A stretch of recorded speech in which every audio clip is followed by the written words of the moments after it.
All right, good morning, you guys. So I am going to be posting a template online called Focus Notes. And basically, I expect you to take the notes from this slideshow in that document. You should title it the Roman Empire Notes, and you should type in the essential question here. The essential question is what we are trying to answer based on these notes alone. So the question that we're looking at today is, how do we know today in 2020, how do we know that the Roman Empire was so powerful? As we go through these notes, please make sure that you remember two very important things. First of all, you have the feature of the pause button. If I go too fast, pause the video, type what you need, move on from there. Secondly, I don't need you to type every single word on the slides. However, you should type down anything that I have underlined. Whatever I underline is what I pull my quiz questions and test questions from. So if you don't do the underlined portions, you might actually be missing out some good answers for your tests and quizzes. You should also make sure that in the focus notes section, you type the title of what you are writing about, so that way you remember, oh, Rome as an empire, this is what we're talking about. So let's get started. Rome as an empire. You can see here in this photograph that Rome actually spread out quite a bit at the height of its empire in 117 AD. And at one point, Rome basically had over 50 million people under its control. Now, what's interesting is that within that empire, they actually had all people speak one official language, and they used one code of law. So that just basically worked to unite them under this idea of one overarching, we are Rome, right? Now, if you look at the map here, Rome is right here. And then you see that they spread out all the way up. This is modern day England. This is the northern tip of Africa, Middle East. They have most of Europe, honestly, at this point. So you're looking at a lot of different cultures today that are still impacted by Rome. Most of the cultures that Rome takes over was able to keep their customs. So if they had a traditional holiday, if they had a value that they held close, they were actually able to keep that. But in the official setting of, oh, I'm going to the marketplace, or I'm going to the court system to sue somebody or whatever it was, they actually had to be more Roman. So we're talking about that one official language. We're talking about that one code of law in the official settings. When Rome falls, as you can see again on the map, it's a huge area. When Rome as an empire falls apart, basically that marks the end of the ancient world. And it's the beginning of what we refer to as the Middle Ages. So this is the beginning of, knights in the round table, kings and queens of Europe coming to power, right? That's when it starts, after Rome is gone. Before that, Rome lasted an incredibly long time, and they controlled such a large area of land. So Rome as a site of encounter, meaning Rome as an area where all these different cultures come together. You should remember that Caesar Augustus basically is the first true Roman emperor. He is responsible for creating a 200-year period of peace known as the Pax Romana. And again, it's just all of these areas here are brought under his control. He worked really hard to rise to power, and he basically is looking at this huge empire where he focuses on creating a system of order and a system of consistency, so that he can have that 200-year period of peace. Now, this was a multicultural empire, meaning that there were a lot of different cultures within that empire, right? We have Egyptians, Greeks, Syrians, Jews, Celts, and Gauls. But really, you guys, the center of the empire is the city of Rome itself, which is in modern-day Italy. Rome was affected by these different cultures, but again, it was one of those things where these cultures are allowed to stay the same until Rome comes to town, and then Rome has to be the official system, right? That language, that the laws, the gods, everything, it has to be within that consistent system. Issues in the West. So I'm going to go back here for a second. You guys, when we talk about the West, I'm talking about this area here. Okay, this is the western part of the empire. So these issues start to rise up in the West, and this is where we start to see the main problems that are eventually going to lead to the downfall of Rome. The first problem is political instability. So think government, right? Political government. Instability, not stable. It's not consistent. It's not good. Um, Basically, Caesar Augustus becomes emperor. It's great. But what happens is there's no actual system where if an emperor dies, who takes over next?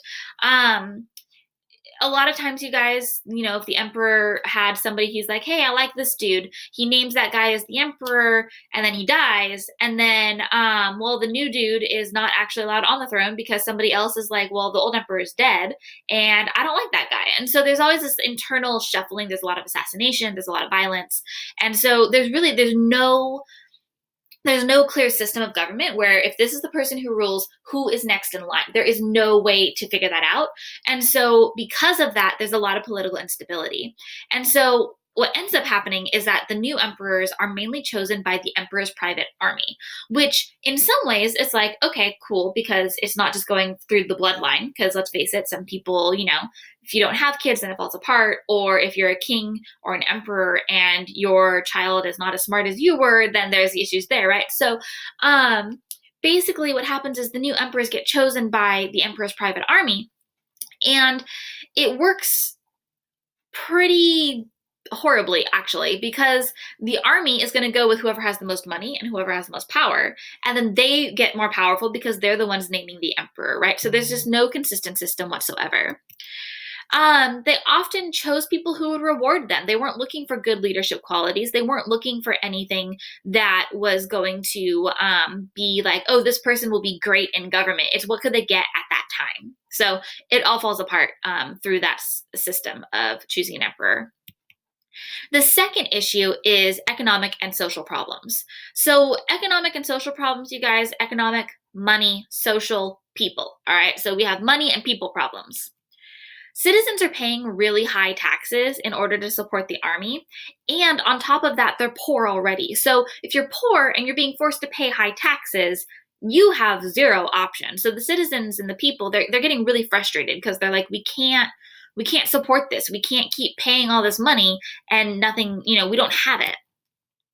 And then we have the issue of slavery, right? So slaves are used instead of hiring laborers. So if you are a citizen and you're trying to pay your taxes, you have to earn money. But you can't earn money when all the jobs are being taken by slaves. And obviously slavery isn't right either. So you have this whole dilemma of there aren't enough jobs for people who need the money to pay their taxes.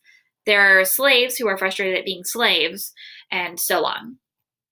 So because of this, crime is really high. Crime is just such a high thing at this time. It is everywhere, and there's no way for the emperors to actually fix it because they're wasting so much money on other things.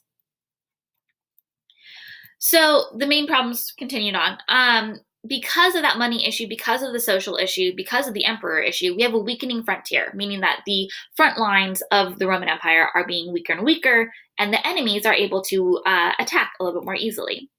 So, you guys, the size of this empire, basically at the height, is incredibly large, which is good because, okay, we have a lot of people under our control. But the problem is, it's too big to defend. At some point, if your country is huge, you need to be able to get from place to place quickly. Today, we have airplanes. We can do that, right? The United States is incredibly large. But I want you to imagine, how would the United States function if the president of the United States was never able to leave the White House because it would take him about 2 to 3 years to walk from Washington, D.C. to California? It doesn't work, right? He can't control California if he can't ever get to it. And so that's the issue with the Roman Empire. The empire got so large, and it got to the point where the emperor could not get to all parts of his land. And so people are like, what is he going to do? He's not here, right? So it's too large to defend, and the outsiders know that, and they're going to come in and they're going to attack. It took weeks to communicate with generals if we're in the middle of a battle or the middle of a war. So the emperor is, sending messages. People are running back and forth. But, if you get a message saying the army will be out of food in 3 days and you get it 4 weeks from that message, your army's already out of food. And so what happens is the army was also too small. The Roman army was just not able to keep up with how large the empire was. And so basically they take in people from other countries who are not loyal to Rome. They're just fighting for the money. They don't really care what they're fighting for, right? They're not like, oh, we are Rome, we are defending our homeland. They're just working for the money. And so that works so long as you have money. So we have that issue as well. When the emperor runs out of funds, he doesn't really have an army anymore. We did have one final guy named Diocletian. He tried to come in as emperor and fix everything. It's referred to as Diocletian's reforms, right? Reform is something that we're going to change, right? It's a law. And so he does come in. He was a general and he becomes emperor in 284. He builds a lot of forts along that outer edge, the frontiers, right? He's like, okay, these are weak because we can't get there and we don't have people there all the time. So he builds forts where people can live there. And he's like, the army is here. Look, we have a defense system. But he also takes the empire and he divides it into 4 parts. And when he divides it into the 4 parts, each area has their own ruler, which in theory is good, right? I have somebody who is in charge of my area and they report back to the emperor. So he's trying to fix it. But unfortunately, he's not a strong enough leader to actually enforce the rules that he is creating, because a lot of his rules could have worked. It could have saved Rome. But honestly, he just wasn't strong enough to enforce it. He didn't have the popularity. And so because of that, nobody listens and Rome continues to deteriorate. So we get to the fall of Rome.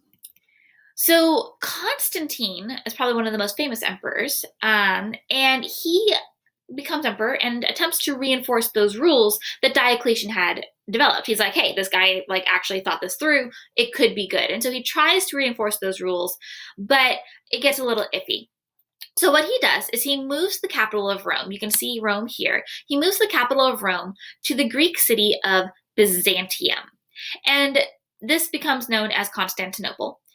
And after he does that, Theodosius, who is the next emperor, cuts the empire in half. So we have the western half of the empire and the eastern half of the empire. So you can see that what he does, he goes, okay, look, Diocletian made this idea of let's divide it into quadrants and we'll still control it from Rome. Constantine's like, Rome is not centrally located, but Byzantium is. Byzantium is a little bit closer to the center of the Roman Empire.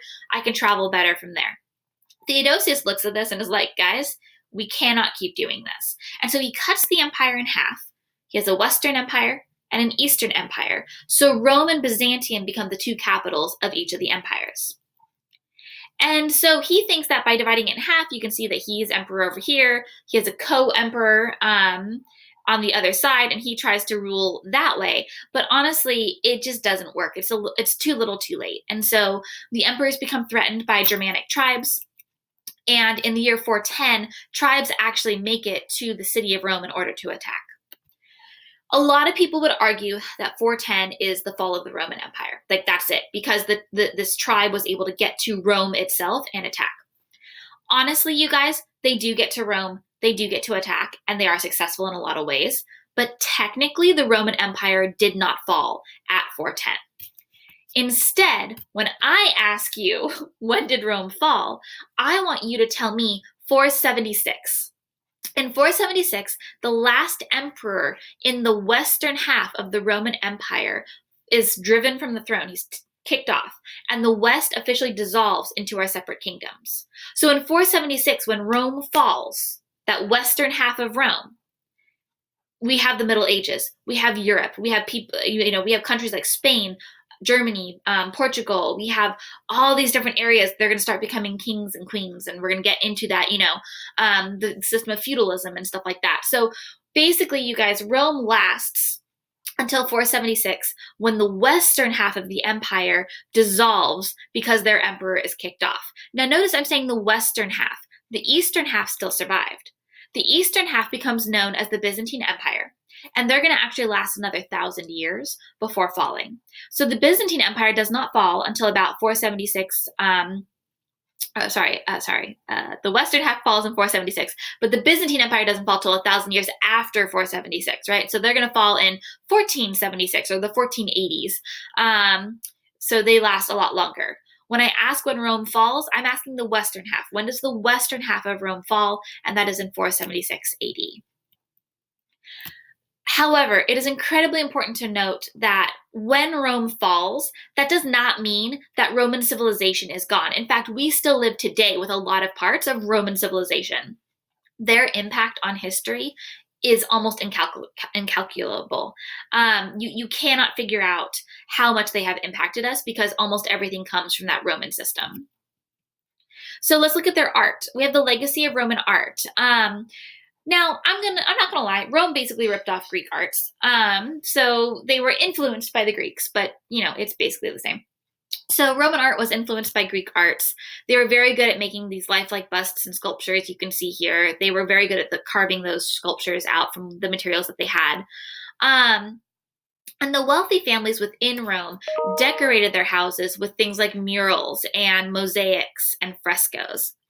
So you should know from your Roman vocabulary, a mural is a large picture that covers either a wall or a ceiling or something like that, where it's incredibly large and it covers that large area. A mosaic is a picture that is made up of smaller pieces of items. So this one here, you're looking at pieces of glass that have been put together to create that image.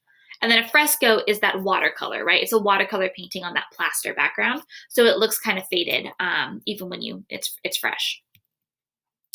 Roman art is going to disappear during the Middle Ages. The Middle Ages kind of do their own thing, but during the Renaissance era, the fascination of Roman art comes back. And so we have a lot of art during the Renaissance that shows this Roman influence. And so, today in 2020, we look at Renaissance art and we're like, oh, that's the Renaissance, but really it's actually Rome. It's Rome coming right back around to the forefront. So we have the example of the Sistine Chapel in Rome. The Sistine Chapel is an incredibly beautiful, beautifully painted church. And so if you take a look at that online, you can see that even though it was painted, 1,000 years after Rome has fallen, they actually are using the Roman techniques. In the early days of the United States, we see Roman art come back as well. We get a little fascinated by it because we're like, this is the classic culture, and therefore we want our culture to be like that as well. The legacy of Roman architecture. You guys, you can see that they used arches and vaults and domes to build huge structures. So these large areas could not be supported without arches. Arches take the weight of so many stones and they spread it out more evenly, meaning that you can build taller and larger structures. They actually used concrete to build. That's why a lot of their stuff is still here today. And they invented a kind of stadium that was made for large crowds, which, today, maybe our example would be a football stadium, right? A football stadium is something that we get from Rome. So their engineering was incredibly important to us. We see that they use their arches, their vaults, their domes, these huge structures. We use all those today. We use concrete. Engineering-wise, you guys, they were great at building roads and bridges and aqueducts. The Roman building of roads is what ties their empire together for so long. You can only control that large area of land if you can actually get to places. And so what you're looking at is people in Rome actually had roads to travel. They had bridges to go over these areas that you couldn't build a road. And then they had aqueducts to bring water to areas that might not have water. And so they were so great at engineering that what you're looking at is a society that was able to be strong because they were actually able to travel and travel safely. 50,000 miles of road connected Rome together. And at the time, that is just, it's insanely critical. It's a huge thing to have 50,000 miles of road. And I just want to clarify, you guys, there are sections of Roman road still used today in 2020 in Europe. Their roads were built with layers of stone, sand, and gravel. So it's all about that layering technique. And then they always, they repaired it because their army needed to get places. Their traders needed to get places, merchants and travelers. And so their roads were just well maintained and they were well built. Their aqueducts, again, it's the system of bringing people water, right? Using gravity. They actually could bring people water from up to 60 miles away, meaning that I don't have to live on a river or on the ocean in order to have access to some kind of water. In fact, I can actually live 60 miles inland away from water and Rome will get water to me. That is an incredibly huge thing. I'm able to actually survive in areas and build a civilization in areas that might not have had one a couple hundred years before. So in Segovia, Spain, they actually still use a part of an ancient Roman aqueduct to get their people water. Like, just to show you, 2020 again, like they still use that aqueduct built in the Roman Empire that fell in 476 AD. Roman law is what is the most important legacy, especially within the United States. So in the United States, we see Roman law in the idea that we are all equal under the law. Rome had this idea. They were like, hey, I don't care if you're wealthy, I don't care if you're poor, murder is wrong. Here is the rule, here is the law, here's the consequence. It didn't matter, all right? It didn't matter your social status. You were going to be punished either way. So we were all equal under the law. Today, that's the theory anyway, so you guys can, talk about the interpretation of that as much as you want, but that comes directly from Roman law. And then the other thing that we steal from them is the idea that you are innocent until proven guilty, right? Everyone, if you're accused of a crime, you are innocent until the courts actually prove you guilty. Same thing in Rome. It used to be in some cultures, it was like, oh, you were accused, you're guilty, and then we find out you're innocent later, and it's like, whoops, our bad, right? Like, that does happen. And so, I mean, it happens everywhere, but it was one of those things where Rome was very unique because they were like, well, before we just decide this is the consequence, let's investigate a little bit. Let's assume that you're innocent until we cannot prove otherwise. And so from Roman law, we get a form of government called a republican government. And I'm not talking about like Republicans versus Democrats, guys. I'm talking about a republic, which is basically a government that relies on elected representatives where they act on your behalf. So what this means is that if I were to say, someone in your class, you need to elect as a representative. So you elect somebody as your representative. They talk to me and say, hey, as a class, these are our concerns. Here's what we need help with. Here's what we need you to do, etc. And then I talk with your representative and I say, okay, I'm going to tell you this, this, and that. And then they come back to you and spread the message. Cool. A different kind of government would be everyone in our classroom, no matter what we do. Like if I say, pick up your pencils, let's vote on it. And everyone has to vote on picking up their pencils. This cuts down time. Rome was like, we have too many people to do a direct democracy. So instead, what we're going to do is a republic where everybody in this area will elect a representative who then will come to the leader of the empire and talk through the concerns that that area has. It just kind of cuts down on the time lost when you're trying to get 100 people to agree on something versus 5 or 10 who actually represent those 100 people. So they also created this idea of citizenship. Rome was very into you are a citizen of Rome. So you might be in Egypt, but if Rome controlled you, you're Egyptian, cool, but you're a citizen of Rome. You belong to and have a say in that country. Your voice matters and your representative matters.